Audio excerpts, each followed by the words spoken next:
നമസ്കാരം പ്രിയമുള്ളവരെ. ഇറാന്റെ ആണവായുധ നിരോധന കരാറുമായി ബന്ധപ്പെട്ട് അഞ്ചാംഘട്ട ചർച്ചകൾ റോമിൽ അവസാനിക്കുമ്പോൾ സമ്മിശ്ര പ്രതികരണങ്ങളാണ് പുറത്തു വരുന്നത്. പ്രത്യേകിച്ചും ചർച്ചകൾക്ക് നേതൃത്വം കൊടുത്ത ഒമാൻ വിദേശകാര്യമന്ത്രി പറയുന്നത് ചർച്ചകളിൽ നേരിയ പുരോഗതിയുണ്ട് എന്നാണ്.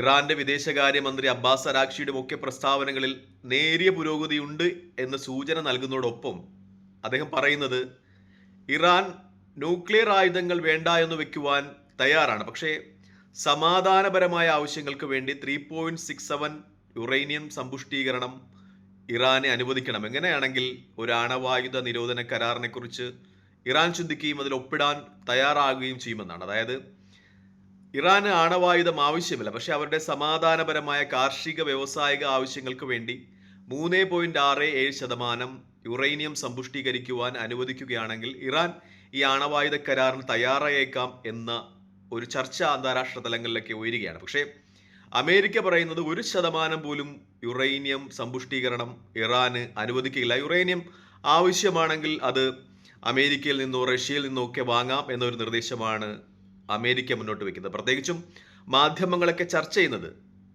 ഇത് ഇസ്രായേലിൻ്റെ ഒരു നിർദ്ദേശമാണ്. കാരണം ഇസ്രായേൽ പറയുന്നത് 1% പോലും ഇറാനെ ആണവായുധ സമ്പുഷ്ടീകരണത്തിന് അനുവദിക്കരുത് എന്നാണ്. കാരണം ഈ 3.67% ഒക്കെ അനുവാദം കൊടുത്താൽ ഇറാൻ കാലഘട്ടത്തിൽ അത് ആണവായുധം വികസിപ്പിച്ചെടുക്കുന്ന ഒരു രീതിയിലേക്ക് മാറിയേക്കാം. അതുകൊണ്ട് 1% പോലും ഇറാനെ ആണവായുധ സമ്പുഷ്ടീകരണത്തിന് അനുവദിക്കരുതെന്നാണ്. പക്ഷേ ഇറാൻ ആവശ്യം നിരാകരിക്കുകയാണ്.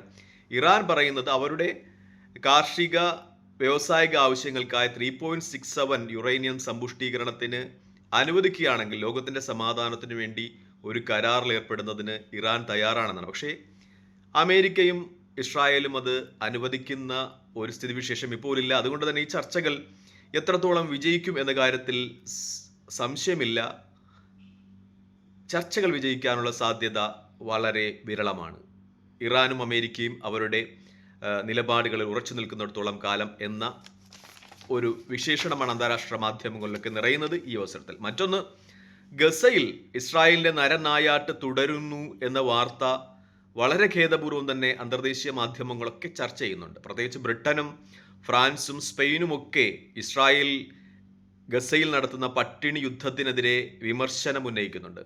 സ്ഥിരം പല്ലവി തന്നെയാണ് ബെഞ്ചമിൻ നെതന്യാഹു ഈ ഫ്രാൻസിൻ്റെയും ബ്രിട്ടൻ്റെയും കാനഡയും ഒക്കെ ആരോപണങ്ങൾക്കെതിരെ ഉന്നയിക്കുന്നത്. അദ്ദേഹം പറയുന്നത് ഈ ബ്രിട്ടനും ഫ്രാൻസും കാനഡയും ഒക്കെ തീവ്രവാദത്തെ സപ്പോർട്ട് ചെയ്യുകയാണ്. ഈ പട്ടിണി മരണങ്ങളെ ഫ്രാൻസും കാനഡയും ഒക്കെ എതിർക്കുന്നത് കൊണ്ട് അവർ തീവ്രവാദത്തെ അല്ലെങ്കിൽ ഹമാസിനെയൊക്കെ സപ്പോർട്ട് ചെയ്യുന്നു എന്ന ഒരു നിലപാടാണ് ബെഞ്ചമിൻ നെതന്യാഹു സ്വീകരിക്കുന്നത് എന്നാണ് മാധ്യമങ്ങളൊക്കെ പറയുന്നത്. മറ്റൊന്ന്, ഈ വാർത്തയുമായി ബന്ധപ്പെട്ട് പ്രത്യേകിച്ചും ഈ ഗസയിലെ മനുഷ്യ നായാട്ട് അല്ലെങ്കിൽ ഗസയിൽ വംശീയ ഉന്മൂലീകരണം ഒക്കെ ലക്ഷ്യമിട്ട് ഇസ്രായേൽ നടത്തുന്ന പട്ടിണി സമരം അന്താരാഷ്ട്ര മാധ്യമങ്ങളുടെയും UN-ൻ്റെയും ഒക്കെ റിപ്പോർട്ട് അനുസരിച്ച് അടുത്ത 48 മണിക്കൂറിൽ ഗസയിൽ ആഹാരം ലഭിച്ചില്ലെങ്കിൽ 14,000 കുട്ടികളാണ് മരിച്ചു വീഴുക എന്നാണ് മാധ്യമങ്ങളും അന്താരാഷ്ട്ര ഏജൻസികളും ഒക്കെ റിപ്പോർട്ട് ചെയ്യുന്നത്. ഞാൻ കേരളത്തിലെ ചില മാധ്യമങ്ങൾ ഈ വാർത്ത റിപ്പോർട്ട് ചെയ്യുമ്പോൾ അതിനടിയിൽ വന്ന് ആഹ്ലാദകരമായ കമൻ്റ് ഇടുന്ന ചില ആളുകളെ കാണുകയുണ്ടായി.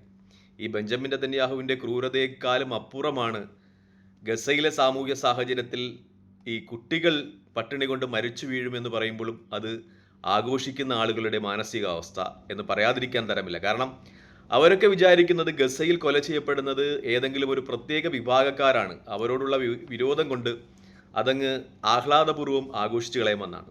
ഫലസ്തീൻ ഒരിക്കലും ഒരു മുസ്ലിം മാത്രം തിങ്ങിപ്പാർക്കുന്ന സ്ഥലമല്ല. അവിടെ നല്ലൊരു ശതമാനം ക്രൈസ്തവരുണ്ട്. ഗസയിലെ തെരുവുകളിൽ അവിടെ ഈ മതിലുകളിലൊക്കെ അവരുടെ സ്വതന്ത്ര സമര പോരാളികളുടെ നാഷണൽ ഹീറോകളുടെയൊക്കെ പടങ്ങളും പേരുകളും ഒക്കെ ആലേഖനം ചെയ്യുന്ന ഒരു ഏർപ്പാടുണ്ട്. നമ്മൾ ഈ ഫലസ്തീനുമായി ബന്ധപ്പെട്ട ട്രാവൽ വീഡിയോകൾ കാണുമ്പോഴൊക്കെ അതിൽ കാണാം. അങ്ങനെ എഴുതപ്പെട്ട, അങ്ങനെ രചിക്കപ്പെട്ട അല്ലെങ്കിൽ പേരെഴുതി വയ്ക്കപ്പെട്ട ആളുകളിൽ നല്ലൊരു ശതമാനവും ക്രൈസ്തവ വിഭാഗത്തിൽപ്പെട്ട ആളുകളാണ്. നമുക്കറിയാം ജെറുസലേമിലൊക്കെ നല്ലൊരു ശതമാനം ക്രൈസ്തവരുണ്ടായിരുന്നു. അവർ ആ ഭാഗത്ത് ജൂത കുടിയേറ്റം ഉണ്ടായപ്പോൾ ഇസ്രായേൽ ലോകത്തിൻ്റെ വിവിധ ഭാഗങ്ങളിൽ നിന്ന് ജൂതന്മാരെ ആ രാജ്യത്തേക്ക് ആവാഹിച്ച് അവിടെ കൊണ്ട് കുടിയേറിച്ചപ്പോൾ ഗസയിലെ ക്രൈസ്തവർക്ക് അവരുടെ വീടും വസ്തുക്കൾക്കുമൊക്കെ നഷ്ടപ്പെട്ട് അവർ മറ്റുള്ള യൂറോപ്യൻ രാജ്യങ്ങളിലോട്ടൊക്കെ കുടിയേറുന്ന ഒരവസ്ഥയാണ് ഉണ്ടായത്. മാത്രമല്ല ഈ യാസർ അറാഫത്തിൻ്റെയൊക്കെ ഭാര്യയുടെ മാതാവ് ഉൾപ്പെടുന്ന വളരെ വലിയൊരു ശതമാനം ക്രൈസ്തവ നേതാക്കന്മാരും ഈ ഫലസ്തീൻ്റെ വിമോചന സമരവുമായി ബന്ധപ്പെട്ടൊക്കെ പ്രവർത്തിച്ചിട്ടുണ്ട്. അവരുടെയൊക്കെ ലിസ്റ്റുകൾ നമുക്ക് ഗൂഗിളിൽ നിന്ന് കിട്ടുന്നതാണ്. ഇപ്പോഴത്തെ കാലത്ത് ഇതൊന്നും കിട്ടാൻ വലിയ പ്രയാസമില്ല. അത് നമ്മൾ ഗൂഗിളിലോ മറ്റെവിടെയെങ്കിലും ഒക്കെ സെർച്ച് ചെയ്താൽ കിട്ടാവുന്നതാണ്. മാത്രമല്ല ഫ്രാൻസിസ് മാർപ്പപ്പയെ പോലെയുള്ള ലോക നേതാക്കന്മാരൊക്കെ തന്നെയും ഈ ഗസയിൽ നടത്തുന്ന കൂട്ടക്കൊലയൊക്കെ അപലപിച്ചിട്ടുണ്ട്. അദ്ദേഹത്തിൻ്റെ അവസാന നിമിഷം പോലും ഗസയ്ക്ക് വേണ്ടി പ്രാർത്ഥിച്ചുകൊണ്ടായിരുന്നു. ഗസയിലെ പ്രത്യേകിച്ചും ജെറുസലേമിലെ ഒരു ഇടവകയിലേക്ക് വിളിച്ചുകൊണ്ടായിരുന്നു അദ്ദേഹത്തിൻ്റെ അവസാന നിമിഷം, വീഡിയോ കോൾ ചെയ്തുകൊണ്ടായിരുന്നു എന്നൊക്കെ പറയുന്നു.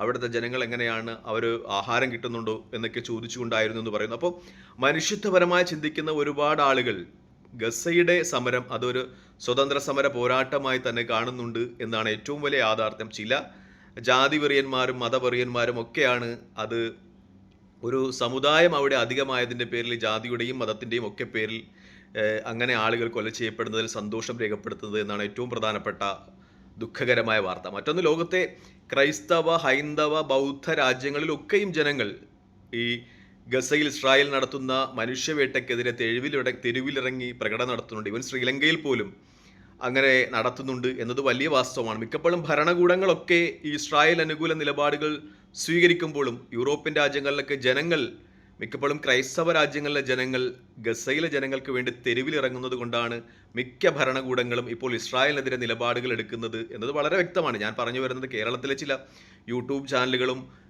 ചില പ്രത്യേക മനസ്ഥിതിയുള്ള ആളുകളുമൊക്കെ ഗസയിൽ നടത്തുന്ന, ഇസ്രായേൽ നടത്തുന്ന മനുഷ്യവേട്ടയെ പച്ചയായി ന്യായീകരിക്കുകയും അതിനടിയിൽ വന്ന് ഈ ആഹ്ലാദചിത്തമായ കമൻറ്റുകൾ ഇടുന്ന ആളുകളുടെയും മാനസികാവസ്ഥയെക്കുറിച്ചാണ്. എന്തായാലും ഇസ്രായേൽ ഫലസ്തീനിൽ നടത്തുന്നത് അത് സമാനതകളില്ലാത്ത ക്രൂരതയാണ് എന്ന് പറയാതിരിക്കുവാൻ തരമില്ല എന്നാണ് ഏറ്റവും പ്രധാനപ്പെട്ട വാസ്തവം. പ്രത്യേകിച്ചും കുട്ടികളെ തന്നെ ലക്ഷ്യമാക്കുന്നു എന്നത് വളരെ വിരോധാഭാസമാണ്. ഈ മരണപ്പെട്ടതിൽ 35% കുട്ടികളാകുന്നു എന്ന് പറയുമ്പോൾ ആ കുട്ടികൾ വളർന്നു വന്ന് പിന്നീട് ഗസയുടെ അല്ലെങ്കിൽ ഫലസ്തീൻ്റെ ഉദാത്തമായ സ്വാതന്ത്ര്യ സമര ചരിത്രം ഏറ്റെടുക്കരുത് എന്ന് ഇസ്രായേലിന് വ്യക്തമായ നിലപാടുകളുണ്ട്. അതുകൊണ്ടാണ് അവർ കുട്ടികളെ ലക്ഷ്യമാക്കുന്നത് എന്നത് യാതൊരു തരത്തിലും നമുക്ക് ന്യായീകരിക്കാൻ പറ്റാത്ത കാര്യമാണ്. മറ്റൊന്ന്, ഈ ഗസയിലോട്ട് പ്രസവ ശുശ്രൂഷ അനന്തരം സ്ത്രീകൾക്ക് കൊടുക്കുന്ന മരുന്നുകൾ, കുട്ടികൾക്ക് കൊടുക്കുന്ന മരുന്നുകൾ ഒന്നും എത്തിക്കുന്നതിന് ഇസ്രായേൽ അനുവദിക്കുന്നില്ല. അതിനൊക്കെ ഉപരോധം ഏർപ്പെടുത്തുകയാണ്. അതാണ് കുട്ടികൾ പിറന്നു വീഴരുത്, അവർ ആരോഗ്യത്തോട് ജനിക്കരുത്,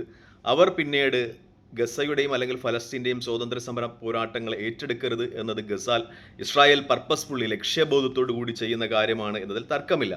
ഒരു പരിധിവരെ ഈ അന്താരാഷ്ട്ര സംഘടനകൾക്കും രാജ്യങ്ങൾക്കും ഒന്നും അതിനെതിരെ പ്രതികരിക്കുവാൻ കഴിയുന്നില്ല എന്നതാണ് വാസ്തവം. ഇങ്ങനെ പ്രസ്താവന യുദ്ധമൊക്കെ നടത്തുന്നുണ്ടെങ്കിലും അതിനപ്പുറം എന്തെങ്കിലും ക്രിയാത്മകമായി ഇടപെടുവാൻ ആർക്കും കഴിയുന്നില്ല എന്നത് വലിയ ദുഃഖകരമായ ഒരു സംഭവമായി തന്നെ നിലനിൽക്കുന്നു എന്നതാണ് ഏറ്റവും വിരോധാഭാസമായ കാര്യം. എന്തായാലും ചർച്ചകൾ പുരോഗമിക്കട്ടെ, ലോകം സമാധാനപൂർവ്വമായി വർദ്ധിക്കട്ടെ, ഫലസ്തീനും ഇസ്രായേലും പരസ്പരം അംഗീകരിച്ചുകൊണ്ട് രണ്ട് സ്വതന്ത്ര രാഷ്ട്രങ്ങളായി നിലനിൽക്കട്ടെ, ഫലസ്തീനിലെയും ഇസ്രായേലിലെയും കുട്ടികൾ സ്വതന്ത്രത്തോടെ പുഞ്ചിരിക്കുവാൻ കഴിയട്ടെ, അവർ ബോംബുകളുടെയും മിസൈലുകളുടെയും ഇടയിലല്ലാതെ സ്വതന്ത്രമായി വിഹരിച്ച് കളിച്ചു ജീവിക്കട്ടെ എന്ന് പ്രാർത്ഥിച്ചുകൊണ്ട് തൽക്കാലം ഈ വീഡിയോയുമായി ഇവിടെ വാങ്ങുകയാണ്. മറ്റൊരു വീഡിയോയുമായി കാണുന്നവരെ നന്ദി, നമസ്കാരം, ജയ് ഹിന്ദ്. വീഡിയോ ഇഷ്ടപ്പെടുന്നുണ്ടെങ്കിൽ ലൈക്ക് ചെയ്യുക, ഷെയർ ചെയ്യുക, കമൻറ്റ് ചെയ്യുക.